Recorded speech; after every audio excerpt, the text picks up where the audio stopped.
wish you wouldn't keep doing that. Rank stupidity. Hello, and welcome back to The Good, the Bad, and the Ugly Show. So, today, a very special episode. We're going to be counting down my favourite Carryon films.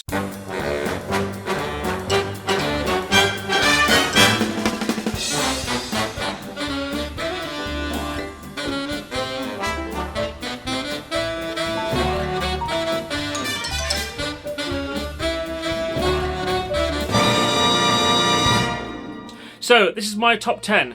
Not the top 10, just my personal preference. I grew up with Carryon films, and I've loved them for about nearly 40 years. So I thought it's time we did a video where we talk about my favourite top 10 Carryon films. So we'll start with a little brief bit of history first. So there were 31 Carryon films made, and they were directed by Gerald Thomas and produced by Peter Rogers, with music by Eric Rogers, no relation, I believe. So you could be confused for the origins of the Carryon films, beginning with a film called Carryon Admiral, was made in 1957. This film had absolutely nothing to do with the other Carryon films, apart from the fact it was made, it had the word Carryon in the title, and it was made a year before Carryon Sergeant. So you could have probably thought Carryon Sergeant might be a sequel. I don't know, you might have been confused.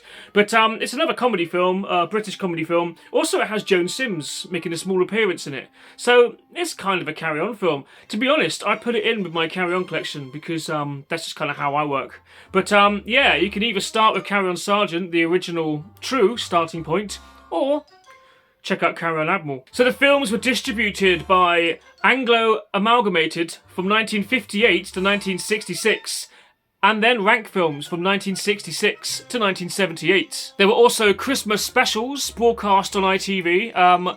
They're kind of hit and miss. Some of them are mildly amusing. Some of it I wouldn't bother with, personally. But there were about, I don't know, about 3 or 4 of those, I believe. And then there was also a TV series called Carryon Laughing. I remember watching the Case of the Screaming Winkles, I believe it was called. But yeah, that series had Jack Douglas and Kenneth Connor starring mainly. Also with some nice little appearances from Sid James, Barbara Windsor and Joan Sims and the usual people. But mainly, I don't think it was anywhere near as good as the films. I was bought the VHS tapes of those as a child and a little bit disappointed, but you know, it is what it is.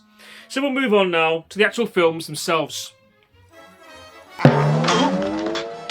So we'll begin with number 10, Carryon Girls. Excuse me, mind if I join you? Oh, help yourself. It's big enough, isn't it? I do, yes. I won't ask how far you want to go. I might get the wrong answer. So, yeah, I love this film. This came out in 1973. It's like a dirty seaside postcard brought to life. It has the beautiful ladies pageant, the little seaside town, an amazing bumper car chase at the end of it. Spoilers. And some of the great Carryon cast are in there as well. Obviously Sid James at his best, really, with Joan Sims. And I mean, you have Kenneth Connor doing a really good role of the mayor, a sort of bumbling character he went into like later on in his career. He started off as the kind of, I guess he started off as a possible kind of love interest and lead man, and ended out as these kind of bumbling sort of silly Colonel Pastry type characters. But I mean, he was a great actor anyway. Good old Kenneth Connor. And you also had Jack Douglas doing his amazing Twitch in this film, which might be the first one, or maybe it was Carryon Abroad. I don't know, I can't remember. But yeah, great film this. You've got a nice Barbara Windsor fight scene in it, you know, classic. And yeah, some good stuff, man. I think Robin Ashworth's in there somewhere as well. But yeah, it's a good film. I mean, it's almost a little bit too over the top and ridiculous to be in the top 10, but I think it peaks perfectly at the very end of this at number 10. So next, at number 9, it can only be Carryon Jack. That's right, from 1964. Ah, yes, one of our luggers on Channel Patrol. Are you sure, sir? Of course I'm sure. Do you think I don't know a lugger when I see one? Yeah, this film is, it's a bit more of a kind of, it's got a bit more of a sort of epic quality to it, this one, like a proper film, you know. like a proper film of its time, I guess. Also starring Bernard Cribbins in one of his few Carry-On appearances. He was great in this film, really good showcase for him as well, I think. And Kenneth Williams as the ship's captain was just perfect. It's great. It's a good nautical yarn, indeed. There's some very funny lines in it as well. I didn't see this film till quite later on. I collected the Carry-On films on VHS as a child. You'd see them like at every car boot sale or jumble sale. I'd always pick them up. But this was quite a later one, because it was easier to get the later Rank films than it was to get the earlier Anglo films. To be honest, most of them were released later on in box sets, if you remember. But yeah, this film, I mean, what more can you say about it? I think this was one of the very first early appearances of Jim Dale in this film as well. It's a film definitely to go and watch. It's not quite the Carry-On as you know them, well, the later Carry-Ons as you know them. But I think it's a great film. It's a lot of fun. Go and check it out. So number 8 takes us to 1972's Carryon Abroad. Oh, yes, I see. Well, I'm the representative of Wonder Tours, Stuart Farquhar. Stupid what? Stuart Farquhar. I think he was right the first time. So, this film, where to start with this? I love this film. So, yeah, the whole kind of joke about getting a foreign holiday back in the 70s, where you go somewhere like Spain and the hotel wouldn't have been built yet, and it'd be all falling apart and kind of cruddy. I think this kind of was the case of the cheap holidays of the 70s, when this was kind of the beginning of like the kind of the easy jet set holiday where you just jump in a plane, it's quite cheap, and you go abroad. Kind of killed off the English seaside Rivieras, which is a shame, really. But yeah, this was the start of all of that, and they kind of got in on the joke. It's great. Stuart Farquhar, he's the leading holiday rep who takes them into the jaws of madness. Peter Butterworth being the hotel owner. Fantastic stuff, and a very angry Hattie Jakes in the kitchen. Yeah, this film's brilliant. It's got a lot of good stuff in this. Obviously a good cast as well, again, with Sid James and Kenneth Connor. And June Whitfield, one of her few Carry-On films. She was only in about a handful, really. But yeah, the scene at the end where the hotel is falling down around them is just fantastic. There's some great stuff in this. This is a really fun film. One of those classic Carry-On films with Sid James and Barbara Windsor as the sort of will they won't they couple. Always a bit of fun, that. And yeah, just very good. Charles Hawtrey also, this was his final Carry-On film, because his drinking apparently had gotten so bad that every scene he did he was drunk. I think he was sacked after this film. There's probably a lot more to it than that, but he had been in a bit of a spiral building up towards this. So yeah, the final Carry-On film of Charles Hawtrey, definitely worth checking out. And next, it can only be... He's a great guy with his chopper, that's right. It is Carryon Henry. Your Majesty, it is a great honour. The King has done me. No, full stop. A great honour the King has done me. Oh, that's right. Sorry. It is a great honour the King has done me by making me. By making me your lady in waiting. Dear, oh dear, oh dear. So, yeah, Sid James' leading role of any Carry-On films. He was born to play Henry VIII. He's got the perfect appearance for it. In fact, yeah, it's better than A Man for All Seasons, which this film was kind of parodying at the time. This is much more exciting than that. But you have, yeah, a great cast again, with his right-hand men being Kenneth Williams and Terry Scott. You're the best bet I've seen in years, believe me. Fancy that. Yes, I'm afraid he does. I believe the plot centres around a fictitious love interest of Henry VIII right at the end. I don't know, I can't remember. But yeah, no, it's a great film. A lot of good gags in this one as well. Another one I saw a little bit later, but yeah, fantastic. Good cast, just a good overall hysterical romp. I am the King, with a proud family motto to uphold. Non crepito suum genuum. Never spit on your own doorstep. And next, we have one of the older ones, Carryon Cabie from 1963.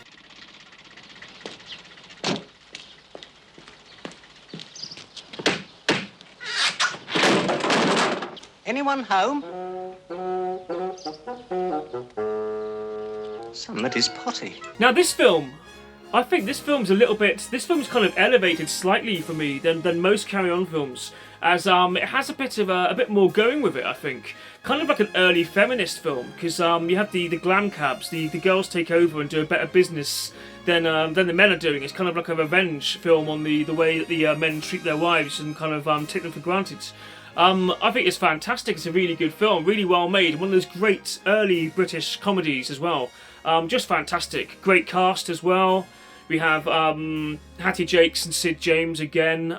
Kenneth Connor back in it again. Another early appearance from Jim Dale as well. A very small role from him.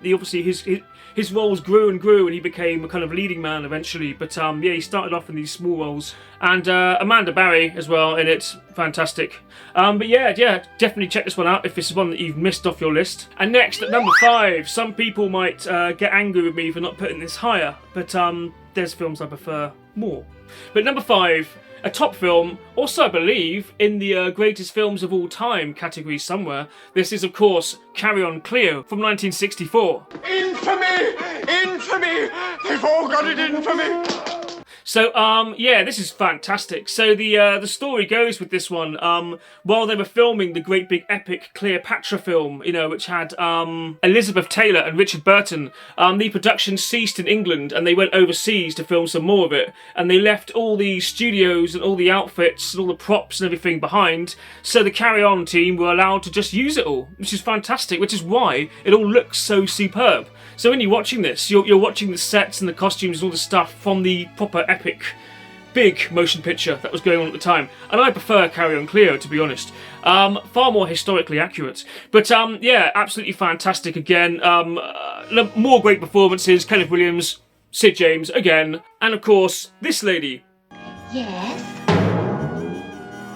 Is there something I can do for you? As Cleopatra. Now, just fantastic. Another slightly bigger role for her, coming from Carryon Cabie, I believe. It's just great. A lot of great jokes in this one. Really fantastic. Nicely, as I say again, nicely shot. One of the first big roles from Jim Dale. And you get to see Jim Dale and Kenneth Connor playing off each other in this, which you didn't see much more afterwards, because I believe Kenneth Connor left shortly after this, and then Jim Dale kind of took over those roles. So it was kind of like a handing of the baton for a few years, if I'm not mistaken. But just fantastic stuff. Jim Dale also had a music career around this time as well. I'll see if I can stick a little bit of one of his songs in. My baby, I need you. Be my girl. To hug you and squeeze you. Be my girl. I wanna do things for you. How I need you. Be my girl. That might get me some serious copyright. Next we go to number 4. Top 4. We have Carry On Screaming from 1966. Good evening. Could I see the master of the house? The master of the house is dead, sir. He's been dead 15 years now. But if you'll come in, I'll ask him if he can see you. Of course, Carry On Screaming is one of my all-time favourite Carry On films. Otherwise, I wouldn't have put it this high up. But some people's favourite as well, probably. Obviously, this is parodying the Hammer films that were getting really big at this time. Kind of campy, scary woodland scenes and all that kind of stuff. And this is the only Carry On film to star Harry H. Corbett. I believe it was to be Sid James, but I think Sid James had prior agreements, like I think he was doing stage work, so he couldn't do the film, which is also why the character's name is Sid, of course. Harry H. Corbett this time filling in, and really, really damn good. And I wish Harry H. Corbett had done more Carry On films, because I think he was perfect for it. He had that great kind of straight man temperament, kind of getting annoyed by all the bumbling stupidity around him. I like that. And also the sarcasticness. If you're a big Steptoe & Son fan, this is definitely a good film to go and check out. And of course, Wilfred Bramble made a Carry On appearance a few years later in Carry On Again, Doctor. But Harry H. Corbett, fantastic in this role. Jim Dale again as well, as another lead man. Not now. There is something in those bushes. And Charles Hawtrey as Dan the Toilet Man, lest we forget. and Kenneth Williams' famous Frying Tonight. Yes, that's right. This film has everything, including some quite scary-looking Frankenstein monsters. That's right. And an amazing kind of Munsters Addams Family vibe going on with the big house and all the shenanigans going on around that. Yeah, just a fantastic, one of her only Carry-On films as well. She did another one before, I think it was Regardless, quite possibly, might have been Regardless. So 2 not-so-seen Carry-On stars in this one. One of the greatest ones, as I say again, of all time, fantastic, and one of the perfect early Carry-On films before they moved to rank. And next, at number 3, my third favourite Carry-On film, Carryon Doctor from 1967. What they got you in here for then? Something nasty? No, not really. Just a pain in the back. Last bloke in that bed had the same thing. Did he? Right up to the end. Oh, that's cheering.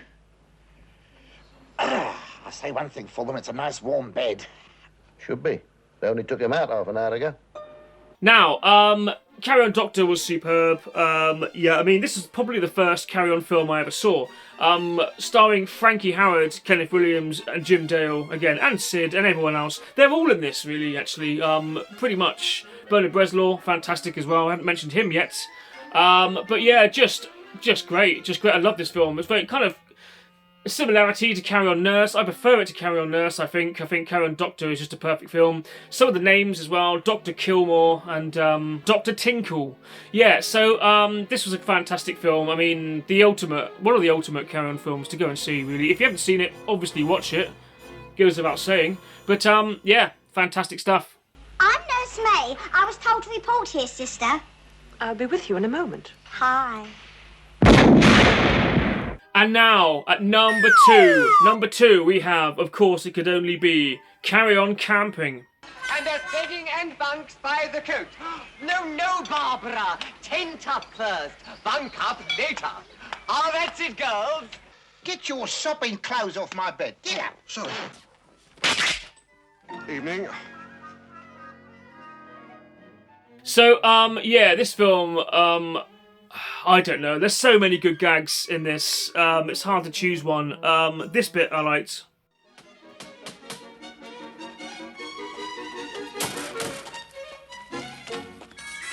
You the owner of this site? No. Where is he? Gone for a pee. Oh.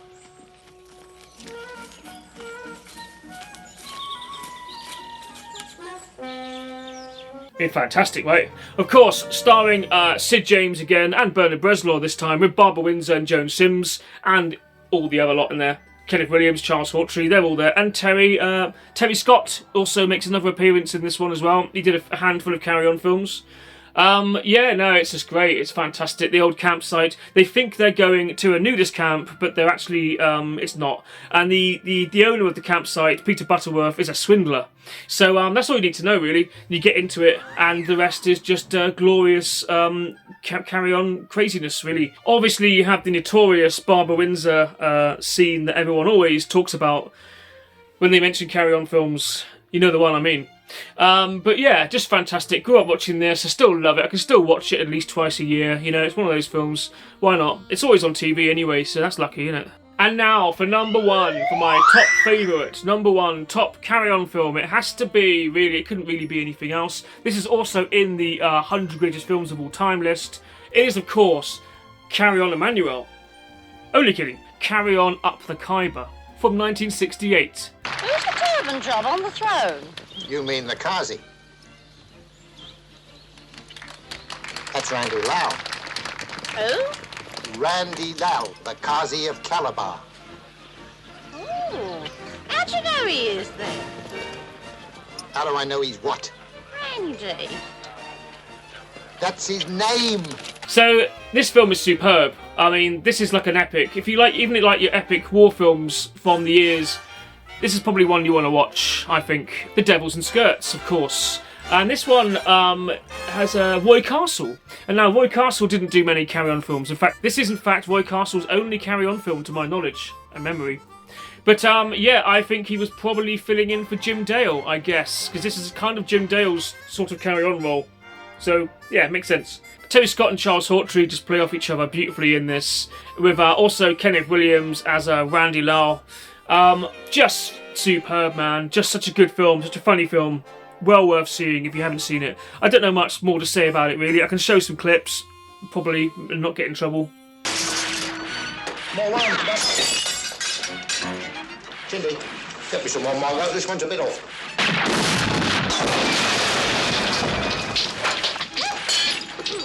I see you've got a little plaster. But yeah, it's just a great film. And the #1 film of all time. So yeah, I think it's got to be the best Carryon film, hasn't it? Maybe you might disagree, you might have your own list. You can tell me in the comments if you think that there's a different list, but maybe there is. I mean, everyone's, you know, it's all opinions, isn't it? It's all subjective, everyone's personal opinion and all that.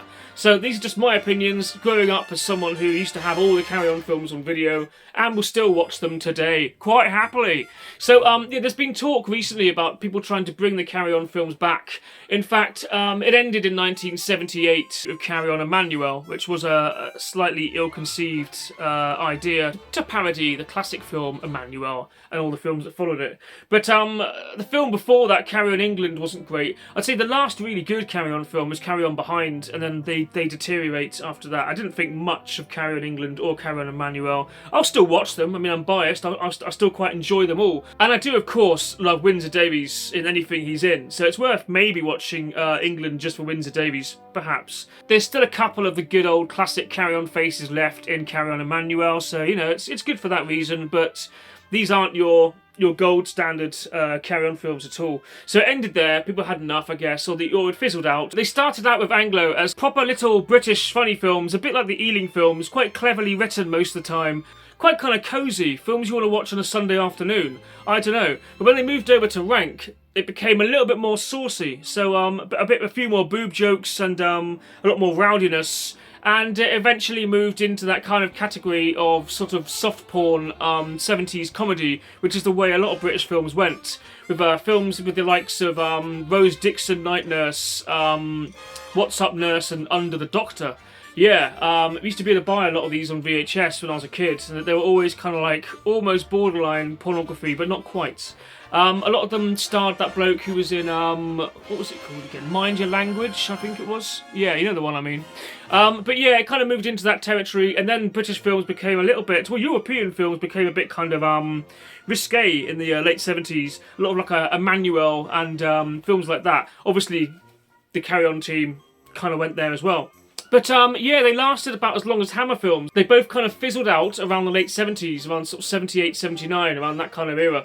And that's when British films kind of stopped being like the sex comedies and the kind of raunchiness, and they became more kind of sort of gritty drama, kitchen sink type stuff, which I also love. So yeah, I guess it had run its course. But yeah, they've been trying to bring them back for a long, long time. So 1987 saw a TV interview trying to bring the Carryon films back. I believe the film would have been called Carryon Again, Nurse. Of slapstick and innuendo, the Carryon team are getting together again for the first time in 10 years.